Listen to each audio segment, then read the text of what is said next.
It's the Real News Network. I'm Sharmini Pierce coming to you from Baltimore. On Tuesday, March 14th, Rachel Maddow of MSNBC dedicated her show to the Trump taxes. As many of you have heard by now, it is the talk of town in D.C. that journalist David Cay Johnston received the first 2 pages of President Donald Trump's 2005 tax return in the mail. According to these returns, Trump earned $153 million in 2005 and paid $38.4 million in taxes and deducted $103 million from his income because of business losses. To this, Donald Trump Jr., that's Trump's son, tweeted, "Thank you, Rachel Maddow, for proving to your Trump-hating followers how successful Donald Trump is and that he paid $40 million in taxes." Speaking on Rachel Maddow's show, David Cay Johnston, who has written extensively about Donald Trump, expressed his suspicion that he might have received the documents directly from Trump himself. Let's have a look. What I have here is a copy of Donald Trump's tax returns. We have his federal tax return for 1 year for 2005. I believe this is the only set of the president's federal taxes that reporters have ever gotten a hold of. What we have are these 2 pages, front and back, from the same 1040 form that you might have filled out when you file your taxes. And by the way, let me point out it's entirely possible that Donald sent this to me. Donald has a long history of leaking material about himself when he thinks it's in his interests. Joining us to analyze the latest about Trump's taxes are 2 of our regular guests here on the Real News Network, and that is Bill Black and James S. Henry. Bill is professor of law and economics at the University of Missouri, Kansas City. He's also a former financial regulator. He is also the author of the book titled "The Best Way to Rob a Bank is to Own One." And James S. Henry is an economist and investigative journalist his recent work includes investigations into Trump financial dealings and particularly his connection with the Russian oligarchs. Thank you both for joining us, gentlemen. Quite welcome. Thank you. All right, James, let me go to you first. What's striking to you about these 2 pages that have been revealed? Well, I think that this is a little bit like going to dinner and being served pictures of food. You have just 1 year's tax return, and you only have 2 pages out of what could be several hundred pages. So it's very hard to say what this means without having the whole profile. And this just kind of underscores, for me, the kind of ridiculous situation that we're in, where we have a president for the first time in really history not disclosing all of his tax returns. That being said, from this one return, there are a couple standout facts. One is that aside from what's called the alternative minimum tax, which is designed to make wealthy people pay their fair share, Donald Trump would have only paid about 3.5% federal income tax if it had not been for that provision, which he is trying to repeal. Secondly, if you look at the composition of his income, nearly half of it comes from partnerships. And partnerships are a lot of the projects that he's been involved with that we've been tracking are with dubious partners around the planet. Failed projects like the Trump Soho, where he was involved with lobsters. The failed project in Panama, where he was involved with President Martelly's gang. Martelly is now being extradited from Miami if Trump signs up to extradite him. As the former president of Panama, he stole $35 million of lunch money in Panama. So, you know, there's all these deals that Trump was involved in, and these 2 pages of tax returns just give us one indication of how important those may have been to Donald Trump's income. Right. Now, I should go to you here, Bill. What's most revealing for you about these 2, and does it tell us enough about his dealings? Well, it tells us very little about the dealings. This is just the ultra summarized 2 sheets of your tax return. The supporting schedules provide the critical detail. I would point out that the person that was in essence the chief operating officer of the Bank of England was just forced to resign in disgrace because of conflicts of interest where they were not fully disclosed. Obviously, we should have a higher standard, not a lesser standard, for the President of the United States. With one of the most important reasons why the tradition has developed and has been followed by everyone except Trump of disclosing fully the tax returns is so that we can know about these potential conflicts of interest. And the case of Donald Trump, these aren't simply potential conflicts, as John Henry has been documenting for months, and David K. Johnston and others. These are real live conflicts involving the sleaziest of business practices. Trump University, for example, was simply a front-to-back fraud. Every aspect of it was fraudulent. And so we haven't had presidents before who made their money through a combination of A, inheriting it, and B, getting in bed with the sleaziest folks and committing felonies and frauds and simply immoral transactions. We can't evaluate those things without full disclosure of all the supporting schedules. And of course, that's the question.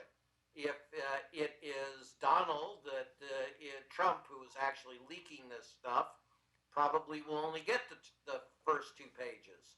If it is someone else who is outraged at Donald Trump's abuses, well, then we very well may get disclosed in the future the supporting schedules, and in that case, Trump will be in a world of hurt. Right. James, let me go to you. According to these documents, almost 50% of Trump's income comes from partnerships, yet we don't know who these partners are and where this money is coming from. What does your investigations so far has uncovered about his partnerships?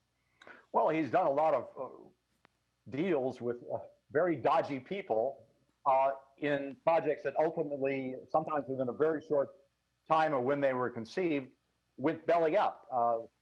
The Ocean Club in Panama, great example, $400 million facility, went bankrupt after 3 years. It had a lot of Russian organized crime types selling condos. Trump took out at least $50 million from that project, even though it failed. Similar projects, the Trump Soho in New York, a failure. The Trump project in Rio, a failure. The bankruptcy in Toronto, a failure. These are all deals in which Trump was allowed to get essentially licensing and royalties, or in some cases, equity in the partnerships in exchange for the use of his brand. And, we're just beginning to understand how much these partnerships may have been filled with all kinds of money laundering activities. So that's one thing that we would like to know more about. I think the other things, though, most Americans will look at this and say, hey, President Trump paid $38 million in taxes. What's the problem? Well, the problem is that when you look at why he paid taxes, it was only because of his, the alternative minimum tax that he's trying to repeal. And I think the other thing about this is, yes, he's a wealthy guy. He's making lots of money, but he's nowhere near a 10 billion net worth individual. If you capitalize these incomes, it's more consistent with maybe a billion and a half at most. And that presumes that this 1 year snapshot is reflective of the other years. We don't know. Right. Bill, one of the interesting things about this release is that Johnson himself points this out, and that is that Trump paid about 25% of his income only because of the existence of the alternative minimum tax. If it weren't there, Trump may have not been able to, may not have paid these taxes at all. Now, Trump is looking to abolish this particular tax provision. What do you make of that? So this goes to a broader philosophical view of the nation, and Trump is the opposite of, ask not what the country can do for you, ask what you can do for the country. Uh, During the campaign, he said the fact that he paid zero taxes in a number of years proved that he was smart. In his press release in response to the disclosure of the tax return that we're talking about, they said that it's his duty to pay the absolute smallest tax possible. Well, if that's true, then you can do all kinds of dodgy things with accounting and to create phony losses and to hide real income.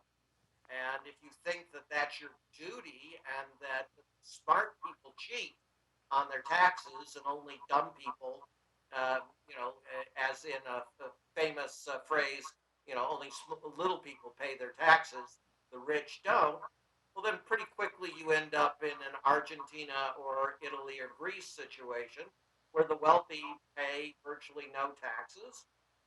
The result is that the public sector breaks down and ultimately the nation breaks down. The United States had a different philosophy, said, no, no, no, that is not appropriate. And therefore, we're going to adopt all alternative tax. So this is just mechanics. This is philosophy. And it said, we're not going to allow the rich with the super tax lawyers and the dodgy accountants and these scummy partners to game the system so that they pay no taxes and support virtually nothing in this nation that they're gaining so much from, right? We're going to ensure that at a minimum they pay about what a high upper middle income person would pay as a tax rate. Trump wants to get rid of that, and the Republican Party is fully behind this.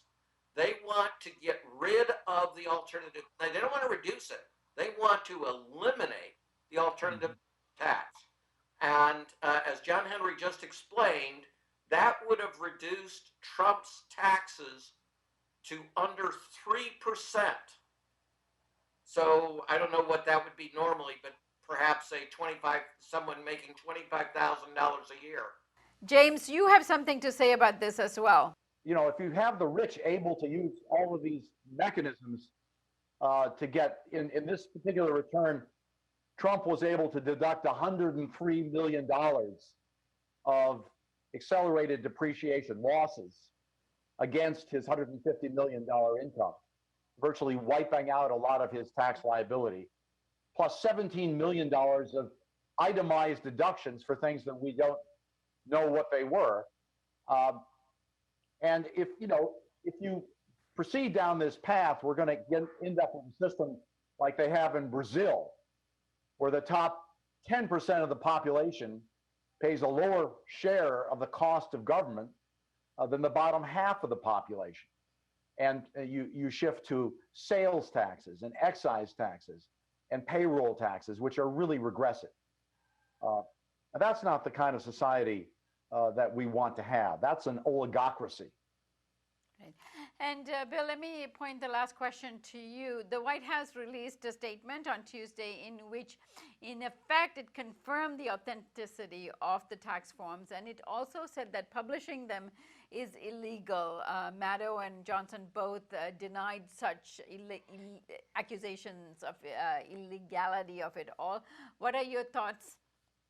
No, it's not illegal. And Trump also tweeted that this was, who would believe that an investigative journalist that no one had ever heard of would actually get information from whistleblowers? Well, first, David K. Johnston is a Pulitzer Prize winner, a long-time top New York Times person on taxes.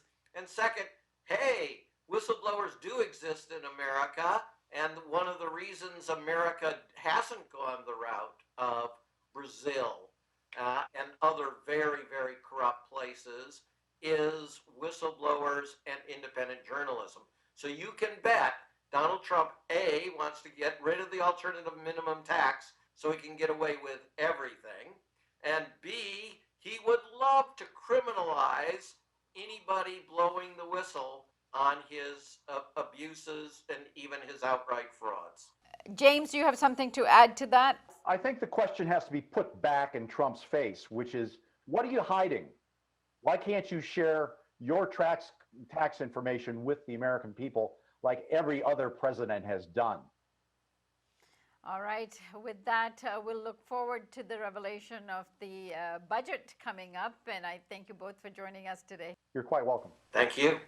And thank you for joining us here on the Real News Network.